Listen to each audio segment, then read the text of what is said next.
Hello student, class 10 science का question paper है ये पीरियोडिक टेस्ट फर्स्ट 23-24 सेशन का। तो जिन बच्चों का अभी यूनिट टेस्ट नहीं हुआ है वो इस क्वेश्चन पेपर को अच्छी तरह से प्रैक्टिस कर लीजिए। एंड साथ ही आपको मैथ्स का क्वेश्चन पेपर भी आपको मिल जाएगा, डिस्क्रिप्शन में लिंक में आप देख लेना। एंड मिड टर्म एग्ज़ाम के लिए भी ये यूज़फुल रहेगा, तो अच्छी तरह से प्रैक्टिस कर लेना। तो चलिए इसको सॉल्व करते हैं। तो क्वेश्चन नंबर 1 देखते हैं। If salivary amylase is lacking in the saliva, which of the following event in the mouth cavity will be affected? यानी कि अगर सलाइवा में salivary amylase लैक हो जाएगा तो क्या होगा। तो देखो यहाँ पे सी ऑप्शन है, starch breaking down into sugar. जो स्टार्च होगा वो शुगर में ब्रेक डाउन हो जाता है, तो इसका ऑप्शन सी करेक्ट है। Next question, one of the events that does not occur during photosynthesis. तो फोटोसिंथेसिस में इनमें से कौन सी इवेंट है जो नहीं होती है, ध्यान रखना, नॉट अकर बोला है। तो आपको पता है ना फोटोसिंथेसिस क्या होता है, तो देखिए समझते हैं इसको। तो क्वेश्चन नंबर 1 का तो सी ऑप्शन है, ठीक है।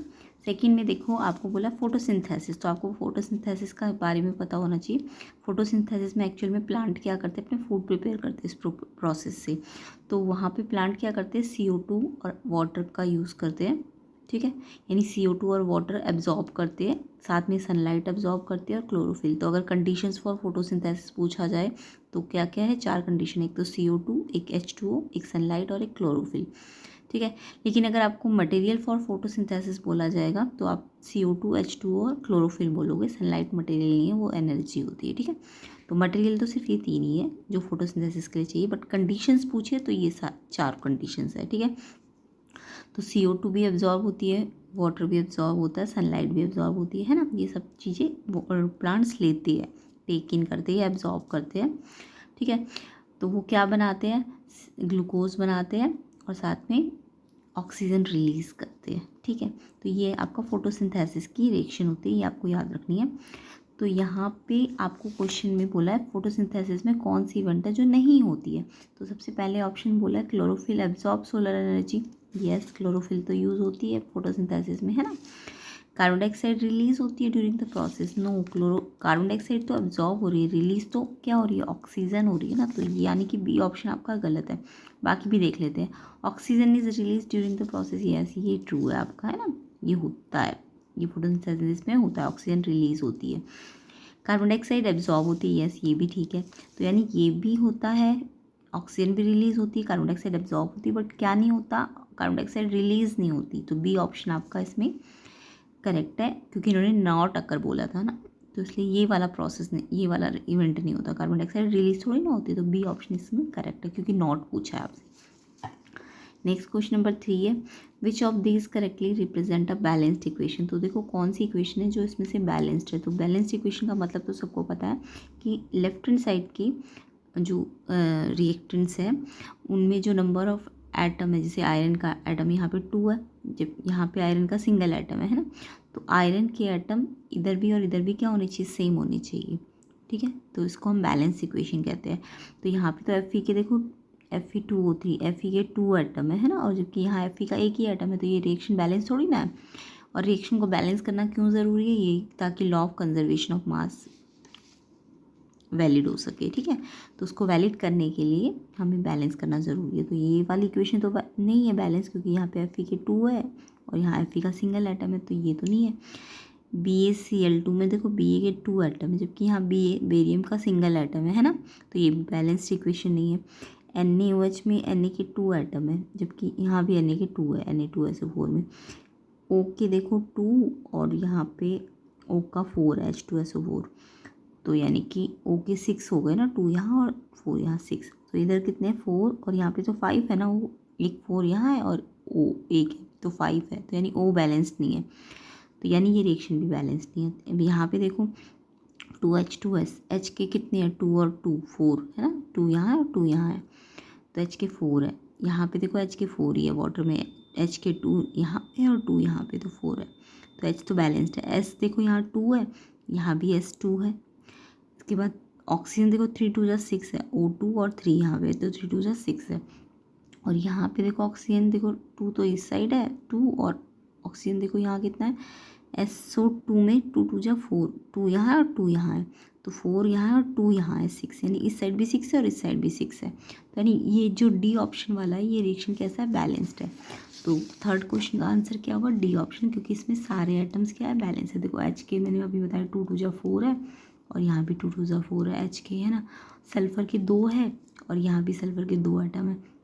ऑक्सीजन के देखो 2 3 6 है इस साइड रिएक्टेंट साइड में, और प्रोडक्ट साइड में देखो ऑक्सीजन के पहले यहाँ 2 है और फिर यहाँ 2 2 जा 4 है, यानी 6 ही हो गए ना। ये यहाँ भी 6 है और यहाँ भी 6 है, यानी ये रिएक्शन डी ऑप्शन वाला बैलेंस्ड है। नेक्स्ट क्वेश्चन नंबर 4 और 5 में एजर्शन रीजन्स है। तो एजर्शन रीजन सबको बताऊंगी, पहले आप स्टेटमेंट पढ़ोगे, देखोगे ट्रू है कि फॉल्स है, देन आप रीज़न को देखोगे कि वो एक्सप्लेन हो रहा है कि नहीं। तो फोर्थ क्वेश्चन देखते हैं। एजर्शन है क्विकलाइम रिएक्ट करता है vigorously with water releasing a large amount of heat. तो क्विकलाइम सबको पता होना चाहिए, ये रिएक्शन आप पहले लिख लेना। तो देखो क्विकलाइम किसको कहते हैं, हम कैल्शियम ऑक्साइड को कहते हैं, और जब इसमें पानी मिलाते हैं तो आपको पता होना चाहिए स्लेट लाइम बनता है। और जब भी पानी मिलाते हैं ना क्विक लाइम में, तो ये बहुत ज़्यादा हीट रिलीज़ करता है ये रिएक्शन। तो ये रिएक्शन याद होना चाहिए आपको, ये वाइट वॉश में यूज़ होता है ये रिएक्शन, ठीक है। तो ये क्विक लाइम है कैल्शियम ऑक्साइड, और कैल्शियम हाइड्रोक्साइड क्या है, स्लेट लाइम। तो इन्होंने बोला क्विक लाइम जब वाटर के साथ रिएक्ट करता है तो एकदम से विग्रसली रिएक्ट करता है और ये स्लेट लाइम बनाता है और हीट रिलीज़ करता है। यस, ये ट्रू है, एजर्शन आपका ट्रू है ना। रीज़न आपको बोल रहा है कि केमिकल रिएक्शन एक्सोथर्मिक है। यस, हीट रिलीज़ हो रही है तो यानी एक्सोथर्मिक रिएक्शन है ना। जब भी हीट रिलीज़ हो तो एक्सोथर्मिक रिएक्शन है, तो यस ये भी ट्रू है। और एक्चुअल में एक्सोथर्मिक रिएक्शन इसलिए तो हीट रिलीज़ हो रही है ना। तो यानी कि ये एक्सप्लेन भी कर रहा है कि हीट क्यों रिलीज़ हुई है, क्योंकि एक्सोथर्मिक है। तो यानी कि आपका ये एजर्शन भी ठीक है, रीज़न भी ठीक है क्वेश्चन नंबर 4 का। और क्योंकि ये रीज़न एक्सप्लेन भी कर रहा है कि ये बोल रहा था ना हीट रिलीज़ हो रही है, क्यों हो रही है, क्योंकि एक्सोथर्मिक है, तो ये इसको एक्सप्लेन भी कर रहा है हीट रिलीज़ को। तो यानी जब दोनों ट्रू हो और रीज़न एक्सप्लेन भी करता है तो आंसर ए ऑप्शन होगा कि एजर्शन और रीज़न दोनों ट्रू है एंड रीज़न करेक्ट एक्सप्लेनेशन है। तो ए ऑप्शन इसका आंसर होगा 4 का। फिफ्थ क्वेश्चन देखते हैं। एजर्शन है desert plant open their stomata at night. Desert plant जो होते हैं अपना स्टोमेटा नाइट पे ओपन करते हैं। यस, ट्रू है ये, ठीक है। क्लोज कब करते हैं, डे टाइम में, और ओपन कब करते हैं, नाइट टाइम में, तो ये ट्रू है। रीज़न है डेजर्ट प्लांट नाइट में एब्जॉर्ब करते हैं कार्बन डाइऑक्साइड। यस, ये ट्रू है। और वो फोटोसिंथेसिस कंप्लीट करते हैं एट नाइट। तो देखो ये तो ट्रू है कि वो एब्जॉर्ब करते हैं कार्बन डाइऑक्साइड और फिर वो इंटरमीडिएट बनाते हैं किसके लिए, फोटोसिंथेसिस के लिए। फोटोसिंथेसिस होता दिन में है बट वो जो प्रिपरेशन होती है वो नाइट को ही हो जाती है। तो ये ट्रू है कि प्रिपरेशन हो जाती है फोटोसिंथेसिस की, बट होता कब है फोटोसिंथेसिस, डे टाइम में, ठीक है। तो यानी कि ये आपका एजर्शन भी ठीक है और रीज़न भी एक तरह से ठीक ही है कि कार्बन डाइऑक्साइड एब्जॉर्ब हो रहा है ना। और एब्जॉर्ब करने के लिए तो वो क्या करते हैं, अपने स्टोमेटा को ओपन करते हैं। तो एक्चुअल में ये रीज़न ट्रू भी है और एक्सप्लेनेशन भी है कि वो कार्बन डाइऑक्साइड एब्जॉर्ब कर रहे होते हैं, इसलिए वो स्टोमेटा को क्या करते हैं, ओपन करते हैं। तो यहाँ पे क्वेश्चन नंबर 5 में एजर्शन भी ट्रू है, रीज़न भी ट्रू है, और ये एक्सप्लेनेशन भी ट्रू है कि ये एब्जॉर्ब कर रहे होते हैं कार्बन डाइऑक्साइड, इसलिए ये अपने स्टोमेटा को क्या करते हैं, ओपन करते हैं। तो ए ऑप्शन इसका भी आंसर होना चाहिए। तो इसका एक्सप्लेनेशन देखिए तो मैंने भी आपको समझा दिया। डेजर्ट प्लांट जो होते हैं रात में CO2 टेक करते हैं, एब्जॉर्ब करते हैं एंड स्टोर करते हैं इंटरमीडिएट फॉर्म में, और उसके बाद वो डे टाइम में इसको फोटोसिंथेसिस में यूज़ कर लेते हैं, ठीक है। और डे टाइम में मैंने अभी बताया आपको स्टोमेटा क्या होते हैं, क्लोज होते हैं। तो नाइट टाइम में स्टोमेटा ओपन होते हैं। रीज़न क्या है, क्योंकि वो उस टाइम पे CO2 क्या करते हैं, डेजर्ट प्लांट एब्जॉर्ब करते हैं, ठीक है।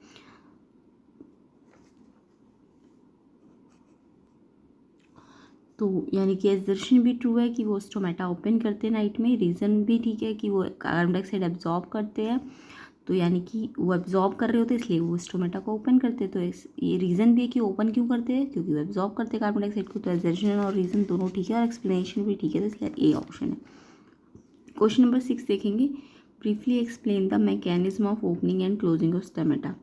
जो स्टोमेटा ओपन होता है और क्लोज होता है उसका मैकेनिज्म बताना है आपको। तो इसको हम समझते हैं कैसे ओपनिंग होती है और क्यों क्लोजिंग होती है स्टोमेटा की। तो देखो during the day the root absorb water.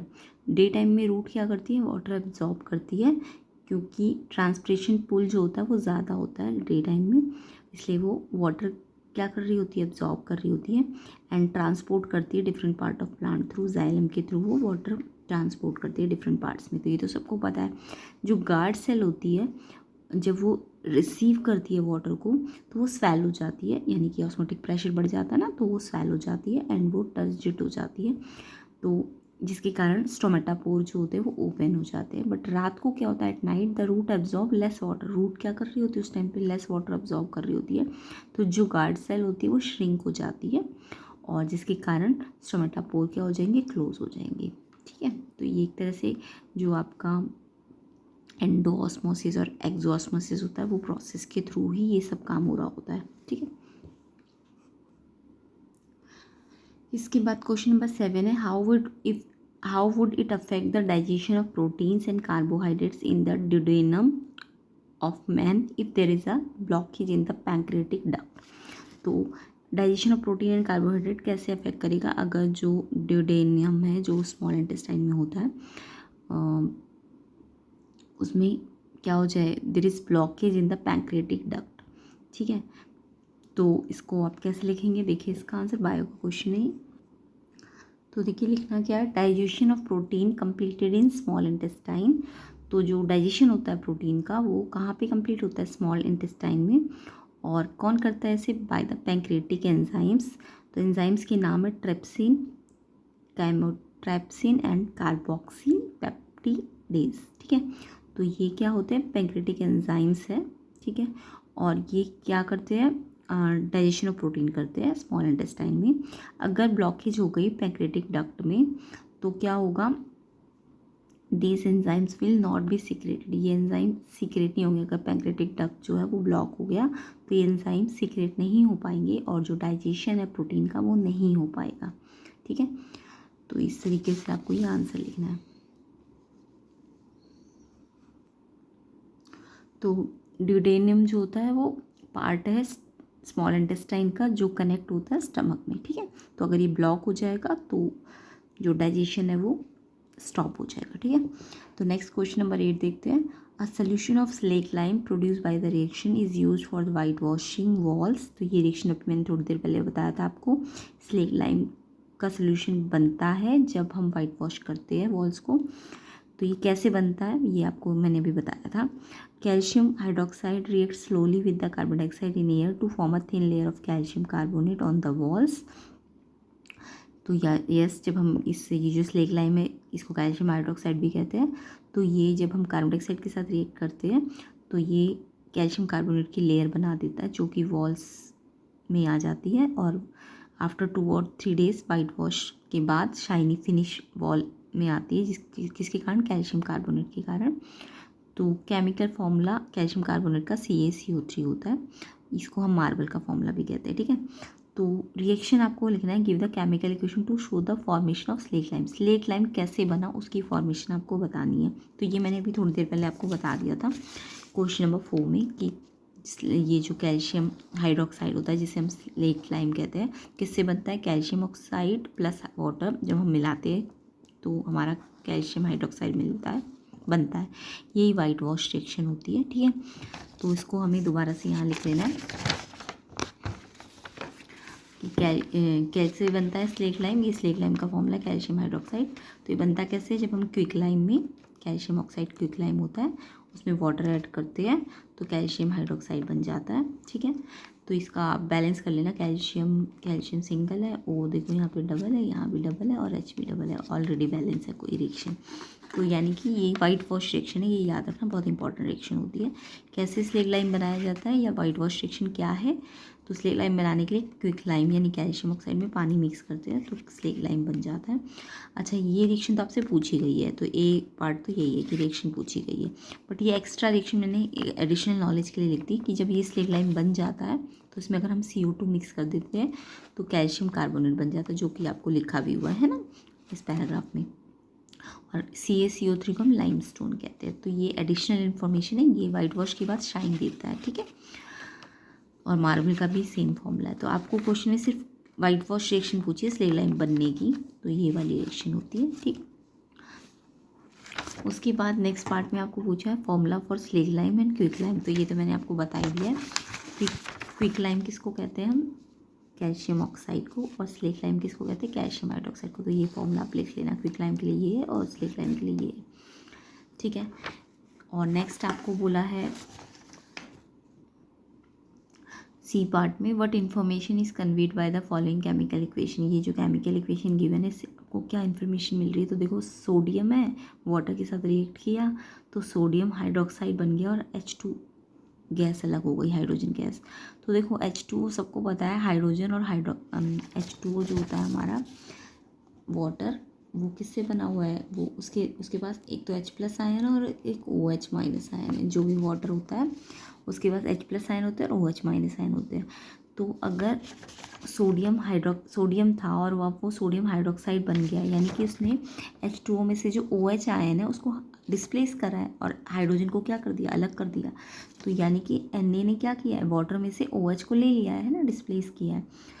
तो Na ने क्यों डिस्प्लेस किया है OH को, क्योंकि Na जो है रिएक्टिव मेटल है, और रिएक्टिव मेटल जो होती है, जो भी वाटर है, वाटर में से OH आयन को क्या कर देगी, वाटर के पास जो OH आयन है उनको डिस्प्लेस कर सकती है ना, और H2 को भी अलग कर सकती है। तो हम ये लिखेंगे कि Na क्या है, रिएक्टिव मेटल है, किससे, जो रिएक्टिविटी सीरीज है उसमें हाइड्रोजन से ज़्यादा, हाइड्रोजन नीचे होती है और सोडियम ऊपर होती है रिएक्टिविटी सीरीज में।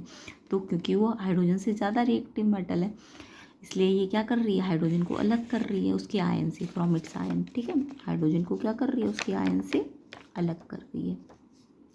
ये हमें इस रिएक्शन से पता चल रहा है, ठीक है, डिस्प्लेसमेंट रिएक्शन हो रहा है। नेक्स्ट है क्वेश्चन नंबर डी, पार्ट है सी का, केस स्टडी क्वेश्चन जो हम कर रहे थे अभी पूरा। डिफ्रेंशिएट करना है एक्सोथर्मिक और एंडोथर्मिक। ये रिएक्शन तो बहुत ईजी होते हैं, एक्सोथर्मिक क्या होते हैं और एंडोथर्मिक, ये तो सबको ही आते होंगे, फिर भी मैं बता देती हूँ। Exothermic reaction in which heat is release. Exo मतलब रिलीज, यानी हट, एक्सो मतलब बाहर निकलना है ना, एक्सो रिएक्शन जिसमें हीट रिलीज होती है। और endothermic A reaction in which heat is absorb, जिसमें हीट क्या होगी, एब्जॉर्ब होगी, ठीक है। तो एक्सो मतलब रिलीज होना हीट का, और रिएक्शन जिसमें हीट यूज होगी या टेक इन होगी या एब्जॉर्ब होगी, वो एंडोथर्मिक है ही, ठीक है। तो एक्सो लाइक कंबशन जब हम करते तो हीट रिलीज होती है, रेस्पिरेशन होता है तो भी हीट रिलीज होती है। तो एक्सो की ये एग्जाम्पल है, कंबशन, रेस्पिरेशन। एंडो मतलब जब हीट आप हीट एब्जॉर्ब किस किस फॉर्म में हो सकती है, हीट में भी हो सकती है, सनलाइट फॉर्म में भी एब्जॉर्ब हो सकती है। तो जितने भी डीकम्पोजिशन रिएक्शंस होंगे वो क्या होंगे, एंडोथर्मिक होंगे। या फोटोसिंथेसिस, इसमें भी तो सनलाइट एनर्जी एब्जॉर्ब होती है ना, फोटोसिंथेसिस, तो ये एंडोथर्मिक है। नेक्स्ट क्वेश्चन फिजिक्स में से है, तो यहाँ पे सबसे पहले एजर्शन रीज़न है। तो देखो एजर्शन है, large size concave mirror use होते हैं concentrate thermal radiation in solar furnaces. हाँ, कॉन्केव मिरर लार्ज साइज़ के यूज़ करते हैं हम सोलर फर्नेसेस में, सोलर कुकर, सोलर फर्नेसेस में, ताकि वो क्या कर पाए, जितनी भी थर्मल रेडिएशन है सन की, उनको कंसनट्रेट करे, फोकस करे। तो यस, उनको फोकस करने के लिए तो हम लार्ज साइज़ के कॉन्केव मिरर यूज़ करते हैं ना, तो ये ट्रू है आपका एजर्शन। रीज़न क्या है, एक convex mirror fitted in automobile so that increase the field of view of vehicle driver. Yes, हमने पढ़ा हुआ है, कॉन्वेक्स मिरर जो होता है वो व्हीकल, जो ड्राइवर्स होते हैं व्हीकल के, उनके साइड व्यू मिरर में, रियर व्यू मिरर में यूज़ होता है। तो ये भी आपका ट्रू है।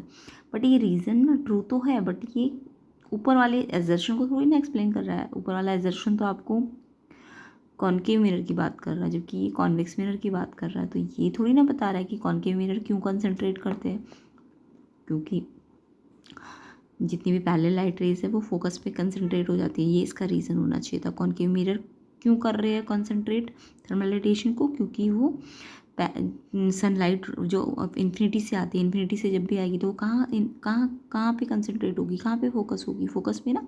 तो ये इसका रीज़न था। बट यहाँ तो कॉन्वेक्स मिरर ठीक बात लिखिएगी, वो रियर व्यू मिरर है, बट ये कॉन्वेक्स मिरर इस कॉन्केव मिरर को थोड़ी ना एक्सप्लेन कर रहा है। तो जस्ट एजर्शन भी ट्रू है, रीज़न भी ट्रू है, बट जो एक्सप्लेनेशन है वो ट्रू नहीं है, तो इसलिए इसका आंसर बी ऑप्शन होगा।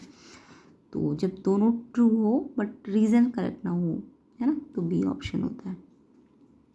क्वेश्चन नंबर 2, एजर्शन देखिए, a ray of light passing through the centre of curvature of a spherical mirror retraces its path after reflection from the mirror. तो ये रूल्स आपने पढ़े होंगे कि जब भी कोई स्फेरिकल मिरर है उसके सेंटर ऑफ कर्वेचर से कोई रे ऑफ लाइट पास होती है, तो जहाँ से सेंटर ऑफ कर्वेचर से पास होगी वहीं से वापस क्या हो जाती है, रिफ्लेक्ट हो जाती है। ये रूल तो सबको आता है ना। देखिए जैसे कॉनकेव मिरर है ना, तो यहाँ पे आपको पता है ये इसका पोल होता है, ये फोकस होता है, ये सेंटर ऑफ कर्वेचर होता है। तो अगर कोई light rays centre of curvature से जाती है ना और वो मिरर से स्ट्राइक करती है, इंसिडेंट करती है, तो वो वापस रिफ्लेक्ट कहाँ से होगी, जहाँ से आई है ना सेंटर ऑफ कर्वेचर से, वहीं से वापस चली जाती है। यानी कि ये इधर से आई है और इधर ही रिफ्लेक्ट होकर वापस चली जाती है। तो सेंटर ऑफ कर्वेचर में ये जहाँ से इंसिडेंट हुई है वही उसी पाथ को रिट्रेस कर लेती है, यानी वापस भी उसी पाथ से रिफ्लेक्ट होके चली जाती है। ठीक है। और जैसे आपने पढ़ा होगा फोकस से अगर आएगी तो वो कैसे जाएगी, रिफ्लेक्ट कैसे होगी, पैरेलल। और अगर पैरेलल आएगी तो फोकस से, ये सबने रूल पढ़ा है। तो सेंटर ऑफ कर्वेचर का रूल यही है कि रे of light passing through the centre of curvature जब आएगी तो वो अपने पाथ को क्या करती है, रिट्रेस करती है। A ray of light passing through the center of curvature of concave mirror is reflected back या retrace its path, है ना, सेम पाथ यानी रिट्रेस करके चली जाती है।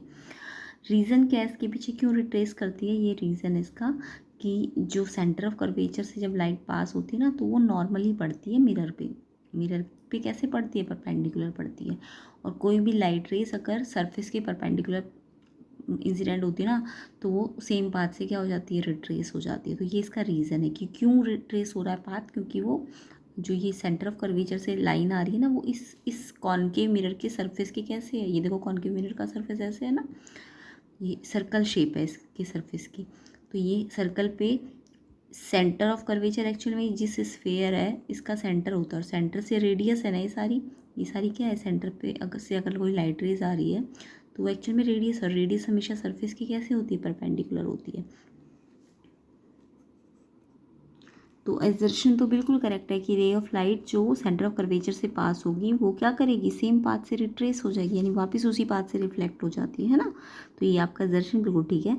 रीज़न कह रहा है कि रे of light passing through the centre of curvature of spherical mirror incident होती है normally on the surface of mirror. अभी मैंने आपको बताया ना कि सेंटर ऑफ कर्वेचर से जो लाइट पास होती है वो मिरर के सरफेस की कैसे आती है, नॉर्मली या परपेंडिकुलर।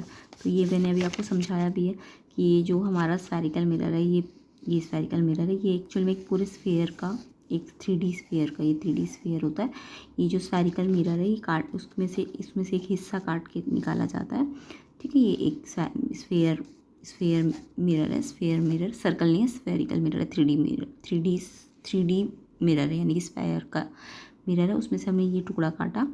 ठीक है। ये इसको हम क्या कहेंगे, कॉनकेव मिरर या कॉन्वेक्स मिरर, जो भी जैसा भी शेप लिया है।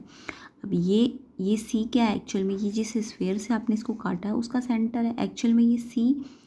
और अगर मैं मिरर पे के सरफेस पे, ये मिरर का सरफेस है, ये वाला है, ये सरफेस ही तो है।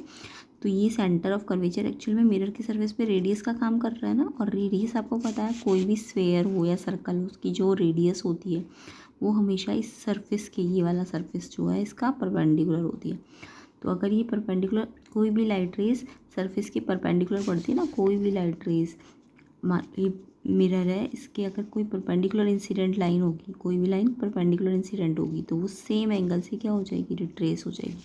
तो रूल क्या है परपेंडिकुलर का, जब भी लाइट रे इंसिडेंट होती है परपेंडिकुलर या नॉर्मली तो वो सेम पाथ से वापस रिफ्लेक्ट हो जाती है।